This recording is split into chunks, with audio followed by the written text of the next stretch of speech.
When you're in this creative process of making these old houses your home without changing them too much, there's always something there that makes it like a conversation and an experience versus just moving into a new home. For me, it's these old houses that tell a story and you can listen to it and you get inspired by that.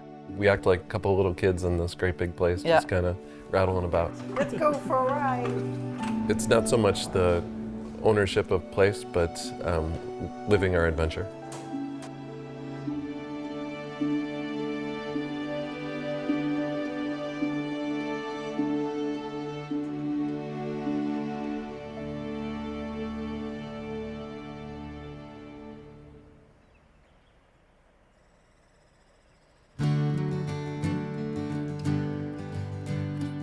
I'm Anne de Wolf.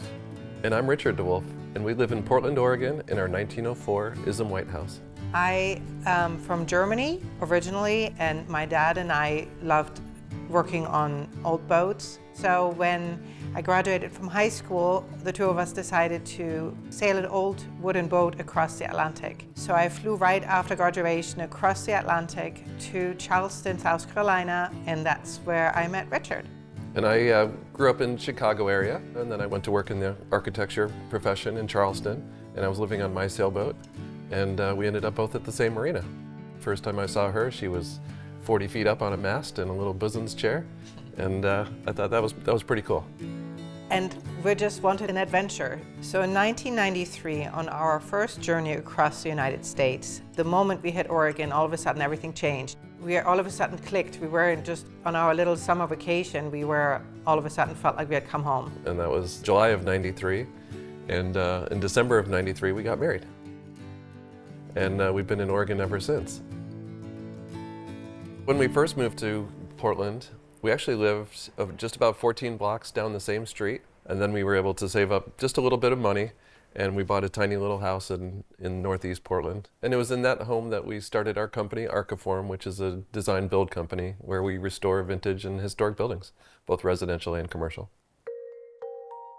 So back in 2016, our friend called us, who's a realtor, and said we should take a look at this house.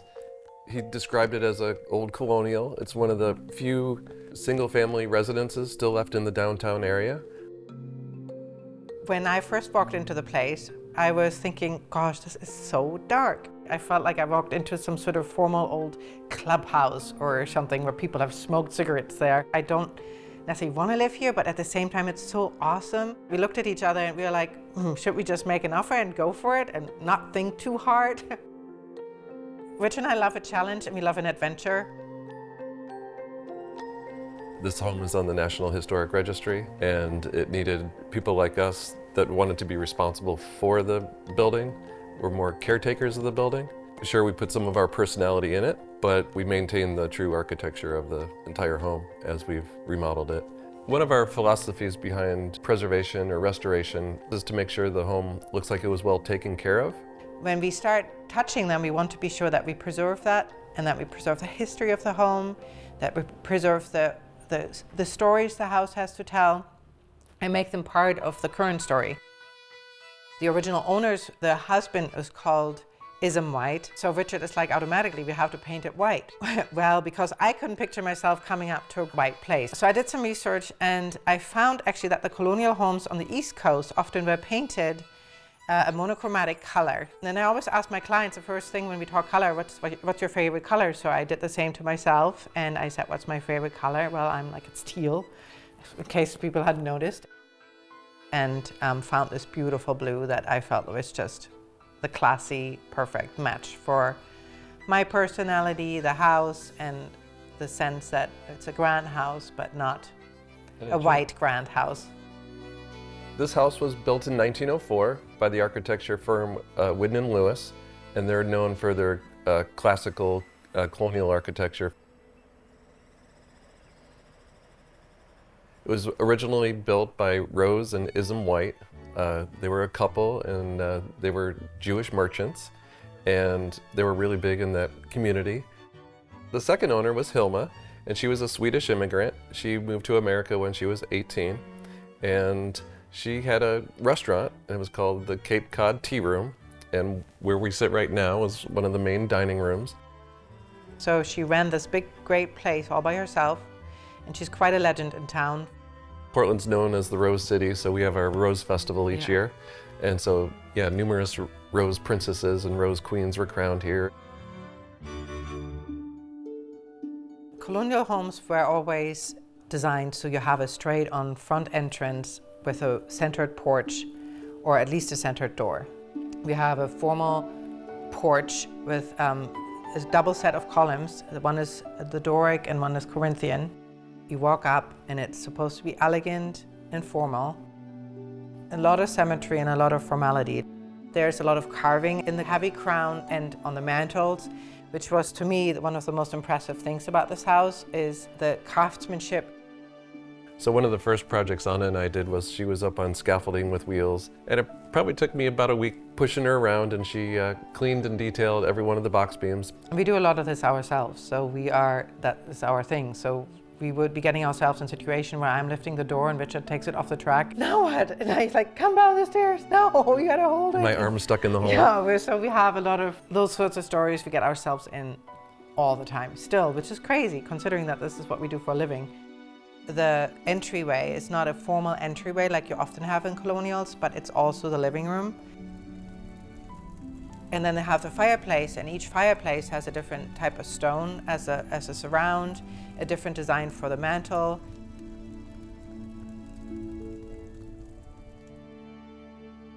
And then you come into the round room, which has a domed ceiling, which makes it special. And it was meant to be a little sitting area to enjoy the sunshine, facing south. And on the right is the dining room. The piano was bought originally for this house in the teens, and it's been between the living room and the dining room, been in one of these two rooms for the last 110 years. And it's a grand piano. The keyboard and the internal components are all magnificent, high quality when it was originally built, and we still maintain that. The inlay in the dining room is different with a different species. Yes. So they created all these awesome patterns. And then the kitchen is off the dining room. The kitchen was more of an undertaking. Yeah, the kitchen.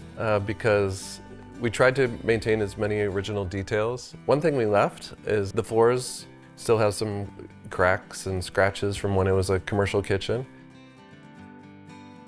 And all the tile on the walls are original. Yes. I loved that whole green, teal, blue, crackled tile on the walls, and that's really rare for this era in Portland. And I'm like, oh, I must have that tile. It is so pretty.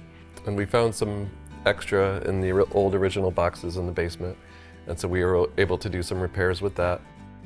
And then we had this cool sink built out of soapstone, and because we had found this cool faucet, and so we had to design this entire sink just because this faucet was so cool.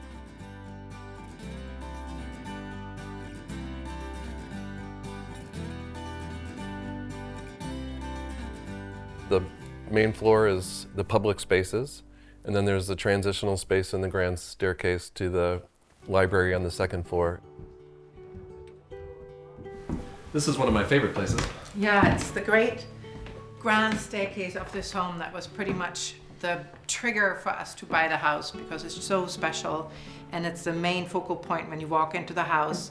And it's just the heart and the drama of the whole place. You see it, you want to embrace it, and then you come up the stairs and there was this big open space that we saw, and it was empty and had no personality. And so when Rich and I started brainstorming about what we wanted to do up here, we were talking to an artist friend of ours for maybe some dramatic artwork and photography, or we were looking at some fun colors. But instead, we stumbled over this wallpaper line by a couple of women that designed this magical motifs and their patterns. And the colors here work really well with the exterior of the home too, so it blended both the inside and out. Yeah. And the woodwork is original to the home. It's rift sawn white oak, and you think white oak, it's a much lighter wood, but this was all stained a deeper, darker color. And an interesting fact about the staircase, probably in the 40s, it was actually removed because this was a tea house, so they had a lot of tables and guests, and it was a restaurant for quite a few years. So they numbered all the different pieces, tucked them away, and then they When it was time to close the restaurant, we put the staircase back together, and it worked out really well. This stained glass window looks like it could have been original, but it's actually from the 70s. During that time, there was a high-rise building that went in next door, and it's a residential high-rise, so it has a lot of windows kind of looking down at this house. So the previous owners did it for privacy and character, and Anna and I always debate it, but the little green flowers to me look like clovers, which I think is kind of fun. She just thinks they look like little flowers.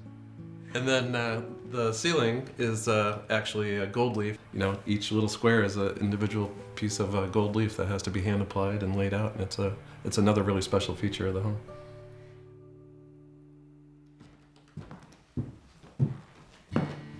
This is my favorite part of the house because it's our library that we were able to create together is a representation of us and what we love to do and how we approach projects and how we just get to be creative in a house that is overall really pretty perfect. Mm-hmm. Yeah, it's a really special place in here. This is also the place where it separates the public place of the home to all the private places of the home. The library is the central hub of the second floor. It's landing at the top of the stairs, and then you go off of that space into the different bedrooms. They're nice and big and generous. Mm-hmm. It's lovely. Lots of sunshine up there. We have our main bathroom, which we kept pretty original. And it's got a pocket window, which is very unusual. So you could open the window and then walk out on the veranda, and we usually have really nice plants out there. We have citrus trees that we bring in during the winter time. It's easy to bring in. Anna and I live here with my mom. She moved in a few years ago, which is great. And then of course our dog Finny. He's a silken windhound, and he's over 13 years old now, and just as much as part of the family as anybody else. All right, to a nice sunny day. A nice sunny day. Cheers. Cheers. To successful pizza. That's really good. The kitchen has wonderful evening lights filtering in right at dinner time. The cooker we purchased, it's a 1960s Aga range, and drove up to Canada to pick it up from a Canadian couple. And so it's kind of like buying a vintage car. It was pretty cool. This is actually turning out pretty good. Right now, at this stage, we want to live here for a very long time. We want to entertain a lot, have a lot of parties with friends and Sure. fundraisers, and make this house do what it's meant to do. Sometimes we feel like two kids running around a hotel. Yeah, initially that was like it was. Like we're like, oh, and then, but now we've gotten used to it. Yeah. We're either going to keep doing this until the day we die, or we're going to burn out and be like, let's just go. We might do both.